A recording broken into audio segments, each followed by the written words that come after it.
Hi. நிறைய பேர் வந்துட்டு என்கிட்ட நான் சேல் பண்ணுற ப்ரௌனி ரெசிபி வந்துட்டு ஷேர் பண்ணியிருந்தேன். அதை பார்த்துட்டு இதுக்கு கூடவே நீங்கள் சேல் பண்ணுற ப்ரௌனி ரெசிபியும் கூட ஷேர் பண்ணுங்கள், எங்களுக்கு கொஞ்சம் யூஸ்ஃபுல்லாக இருக்கும், எங்களுக்கும் சேல் பண்ணுறதுக்கு கொஞ்சம் ஹெல்ப்பாக இருக்கும், உங்களோட இது வந்துட்டு ஷேர் பண்ணுங்கள் அப்படின்னு கேட்டிருந்தாங்க. அது ரொம்ப நாள் ஆகிடுச்சு, என்னால் வீடியோஸ் வந்து போட முடியல. இன்றைக்கி இந்த வீடியோவில் நான் சேல் பண்ணுற சேம் பிளாண்டி ரெசிபி தான் உங்கள் கூட ஷேர் பண்ணுறேன்.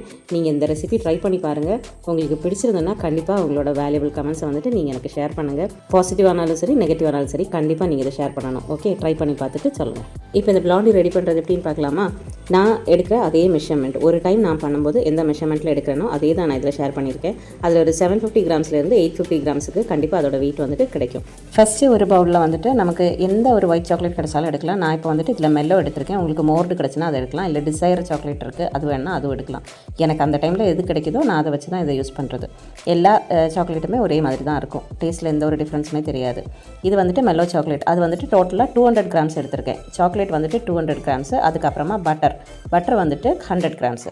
இது ரெண்டும் தான் ஃபஸ்ட்டு நம்ம ரெடி பண்ணி எடுத்துகிட்டு மெஷர் பண்ணி எடுத்துகிட்டு அதை வந்துட்டு இந்த மாதிரி ஒரு பவுலில் வந்துட்டு நல்ல ஹாட் வாட்டர் எடுத்துகிட்டு அதுக்கு மேலே இதை வந்து நல்லா மெல்ட் ஆகிறதுக்கு விட்டுருந்தா போதும். இந்த பட்டரும் சாக்லேட்டும் மெல்ட் ஆக வச்சுருக்கிற அந்த டைமில் நமக்கு வேணும்னு மற்ற இன்க்ரீடியன்ஸோட மெஷர்மெண்ட்ஸ் எல்லாமே எடுத்து வைக்கலாம்.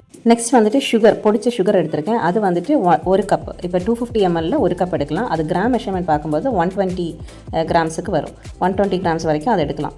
உங்களுக்கு கொஞ்சம் அதிகமாக சுகர் வேணும்னா ஒரு 130 வரைக்கும் எடுக்கலாம். அதுக்கு மேலே எடுக்காமல் இருக்கிறது நல்லது.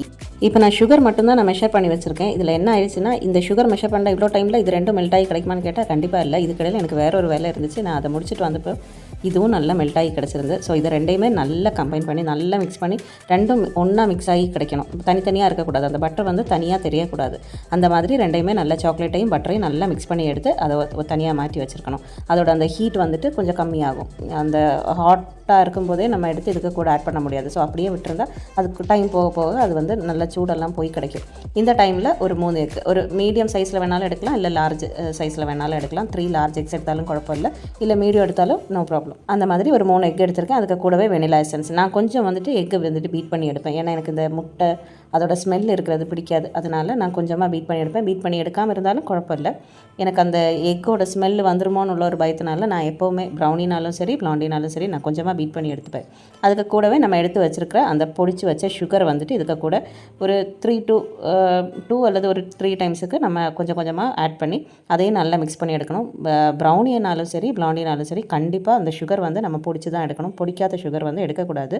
இப்போ வந்துட்டு கொஞ்சம் கூட பொடிக்காத சுகர் வந்துட்டு ஒரு 120 கிராம்ஸ் எடுக்கணும்னா அது வந்துட்டு கொஞ்சம் மெல்ட் ஆகி கிடைக்கும். கொஞ்சமாக மெல்ட் ஆகாமல் அந்த பாட்டமில் போய் அப்படியே படிஞ்சு அதோட டெக்ஸ்சரே மாறி போகும். இல்லை இப்போ கொஞ்சமாக பொடிச்சிருக்கோம், கொஞ்சம் பொடிக்கலை, கொஞ்சம் கொஞ்சம் கரகரன்ட்டு ஒரு மாதிரி கிடக்கு அப்படின்னாலும் நம்ம 120 கிராம்ஸ் பொடிச்ச சுகர் எடுக்கிறதுக்கும் இந்த பொடிக்காமல் பாதி பாதி பொடிஞ்ச சுகர் 120 கிராம்ஸ் எடுக்கிறதுக்கும் நிறைய டிஃப்ரென்ஸ் இருக்கும். இது வந்து ஓவர் சுகராக இருக்கும் இந்த பொடிக்காதது. அப்போ அதுவும் அந்த டெக்ஸ்சரை வந்து ரொம்பவே அஃபெக்ட் பண்ணும். அதனால கண்டிப்பாக 120 கிராம்ஸுக்கு பொடிச்ச சுகர் மட்டும்தான் எடுக்கணும். அதை நல்லா எக்கு கூட மிக்ஸ் ஆகி எடுத்ததுக்கப்புறமா நம்ம நேரத்தை மெல்ட் பண்ணி வச்சுருந்த அந்த சாக்லேட் அண்ட் பட்டர் மிக்ஸை வந்துட்டு இதுக்கு கூட போட்டு நல்லா மிக்ஸ் பண்ணி எடுக்கணும். இந்த பட்டரும் சாக்லேட்டும் இதில் ஆட் பண்ணும்போது அதோட டெக்ஸ்சர் வந்துட்டு கொஞ்சம் டிஃப்ரெண்ட்டாக இருக்கும். அதை கொஞ்சம் பார்க்குறதுக்கு கொஞ்சம் கிளாஸியாக ஒரு ஷைனிங் டெக்ஸ்சரில் கிடைக்கும். அது பார்க்க ரொம்ப நல்லாயிருக்கும். அதை வந்துட்டு நல்லா மிக்ஸ் பண்ணி எடுக்கணும். இது ரெண்டுமே ஃபுல்லாக நல்லா மிக்ஸ் ஆகி கிடச்சதுக்கப்புறமா ஃபைனலாக இதில் நம்ம ஆட் பண்ண போகிறது வந்துட்டு மைதா வந்துட்டு ஒரு 1 கப், அதாவது 250 ml கப்பில் 1 கப் மைதா எடுத்திருக்கேன். அதோட கிராம் மெஷர்மெண்ட் எப்படி வரும்னா ஒரு 120 கிராம்ஸ் வரும். வேணும்னா 120 எடுக்கலாம், இல்லை 130 வரைக்கும் எடுக்கலாம். நான் இப்போ இதில் வந்துட்டு 130 எடுத்திருக்கேன். ஏன்னா அவங்களுக்கு வந்துட்டு சுகர் வந்துட்டு கொஞ்சம் கம்மியாக போதும் அப்படிங்கிறதுனால 130 கிராம்ஸ் எடுத்திருக்கேன். அதே மாதிரி ஒரு கேக்கி டெக்ஸ்சரில் வேணும் அப்படின்னு கேட்டிருந்தாங்க, ஒரு கேக்கோட ஒரு டெக்ஸ்சரில் வரும். அதனால் நான் இது ஒரு 130 எடுத்திருக்கேன். நீங்கள் 120 எடுத்தாலுமே ரொம்ப நல்லாயிருக்கும், 130 எடுத்தாலும் நல்லாவே இருக்கும். 120லேருந்து 130 வரைக்கும் எடுக்கலாம். அதையும் இதே மாதிரி 2 or 3 டைம்ஸ் போட்டு நல்லா மிக்ஸ் பண்ணி எடுக்கணும். ஓவர் மிக்ஸை ரொம்ப போட்டு அடித்து அந்த மாதிரி எதுவும் பண்ண வேண்டாம். இதில் நான் கொஞ்சம் ஸ்பீடாக கொடுத்ததுனால அப்படி தோணுது. மற்றபடி ரொம்ப ஸ்லோவாக நீங்கள் மிக்ஸ் பண்ணி எடுத்தாலுமே போதும். இதில் வந்துட்டு லம்ஸ் எதுவுமே வராது. நல்லா மிக்ஸ் ஆகி கிடைக்கும். எந்த ஒரு லம்ஸுமே அதில் இருக்காது.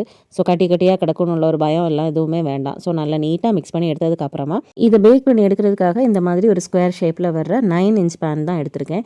இந்த 9 inch பேனில் வந்துட்டு இந்த சைடு கார்னர்ஸ் வந்துட்டு இந்த ஷார்ப்பாக இருக்கிற மாதிரி இருக்கும், அல்லாமல் பெண்ட் ஆகியும் இருக்கும். எதுனாலும் நோ ப்ராப்ளம். இந்த பேனில் வந்துட்டு ஃபுல்லாக பட்டர் பேப்பர் போட்டு கவர் பண்ணி எடுத்திருக்கேன். இந்த பட்டர் பேப்பர் வந்துட்டு நான்ஸ்டிக் அப்படிங்கிற இதே பட்டர் பேப்பர் வந்துட்டு நான் ப்ரௌனி ரெசிபி போட்ட வீடியோலையும் நான் போட்டிருக்கேன்.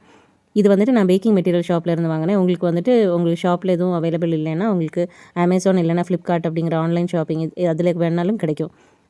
இந்த ப்ரௌனினாலும் சரி பிளாண்டினாலும் சரி அடியில் ஒட்டாமல் நல்லா நீட்டாகவே கிடைக்கும். ரொம்ப நல்ல ஒரு பட்டர் பேப்பர் இது. இந்த பேட்டர் ஃபுல்லாக இதில் போர் பண்ணி கொடுத்ததுக்கப்புறமா இந்த மாதிரி ஸ்குயர் வச்சு ஃபுல்லாக அந்த ஏர் பபிள்ஸ் ஏதாச்சும் உள்ளே இருந்தனாலும் போகிறதுக்காக இந்த மாதிரி லைன்ஸ் எல்லாம் போட்டு விட்டால் போதும். இல்லை ஃபில்லிங்ஸுக்காக நான் சாக்கோ சிப்ஸ் போட்டிருக்கேன். White and dark choco chips தான் இதில் யூஸ் பண்ணியிருக்கேன். என்னோட ஓடிஜியில் வந்து நான் இது 180 டிகிரியில் கரெக்டாக 25 மினிட்ஸ் வச்சுருப்பேன். சம்டைம்ஸ் அது பேக் ஆகி கிடைக்கலன்னு ஒன்றுன்னா உங்களுக்கு வந்துட்டு ஒரு 5 மினிட்ஸ் கூட வைக்கலாம். 25லேருந்து 30 மினிட்ஸ் வைக்கலாம்.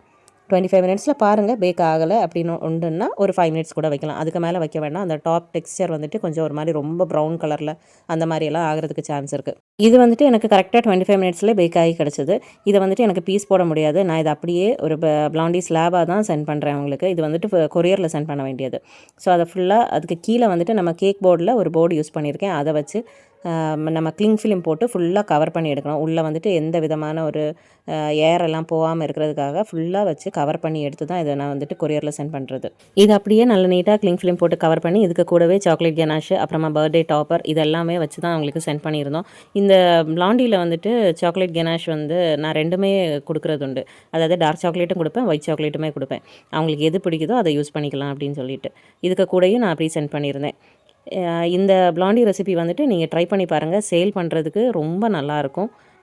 இது வந்துட்டு மேக்ஸிமம் ஒரு உங்களுக்கு வந்துட்டு ஒரு 1 வீக் to 10 டேஸ் வரைக்கும் உங்களுக்கு வச்சுருக்கலாம். எந்த பிரச்சனையும் இருக்காது, கேடாகாது. ஷெல்ஃப் லைஃப் வந்து அவ்வளோ நாளைக்கு இருக்குது. 1 வீக்குக்கு மேலே கூட வச்சுருக்கலாம். 1 வீக் வரைக்கும் ரொம்ப நல்லாயிருக்கும். 10 டேஸுக்குள்ளே அதை கம்ப்ளீட் பண்ணிடுங்க. அதுக்கு மேலே வச்சுருக்க வேண்டாம்.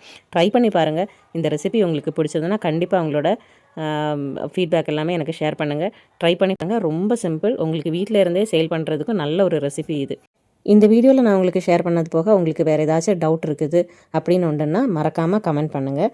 நான் லேட் ஆனாலும் கண்டிப்பாக நான் உங்களுக்கு ரிப்ளை பண்ணுவேன். இந்த வீடியோ உங்களுக்கு பிடிச்சிருக்கு, உங்களுக்கு இந்த ரெசிபி வந்துட்டு யூஸ்ஃபுல்லாக இருக்குது அப்படின்னு உங்களுக்கு இருந்துச்சுன்னா இந்த வீடியோவை வந்துட்டு லைக் பண்ணுங்கள். கூடவே சேனலை சப்ஸ்கிரைப் பண்ணி சப்போர்ட் பண்ணுங்கள். இன்னொரு வீடியோவில் பார்க்கலாம். பை.